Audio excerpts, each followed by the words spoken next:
Ένα λεπτό. Έλαβα το προφυλακτικό. Ναι. Έτσι. Ένα λεπτό, Σιω. Κοίταξε, δεν ξέρεις να το βάλεις. Ξέρω, Σιω, ξέρω. Ουφούπιον, είπα σου μεν τον αντενάσεις. Θήκης εσύ. Έπρεπε να παίξω μούτσο μόνη μου τώρα. Μαμά! Έλα να μου κόρη μου. Δεν μπορεί να βάλει τον καπότο, μαμά.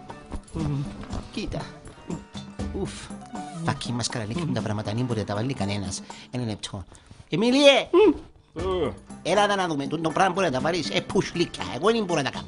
Πρέπει να την πεις που την ανάποδη. Σήκω το πάνω, σήκω το. Κάμε το Κοίταξε, βάλεις το δάμε πρώτα, βάλεις πας κελέ, τραβάς το κάτω και βάλεις το και βάλεις το μέσα κάτω.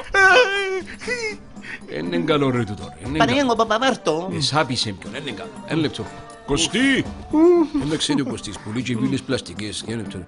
Έλα ρε, πώς είναι το toilet σου. Ρε Κωστή, σε παρακαλώ, βοηθά τον γιαμπρόμπο λίγο πάρε να καμίσει την κόρη μου και δεν μπορεί να πάρει τον Έχω και όρκους καπότος, δαμέ να το βάλω με έναν χρωματιστόν, ωραίο. Μπράβο Κωστή, σάστο Κωστή. Μπράβο.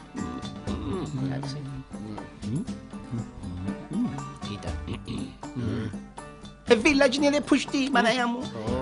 Είναι ώρα του την να ξηκαπλώσεις, που είναι η ράτσα μου λίδα με. Άτε, μανά, θέλω σαλάμι. Εσύ,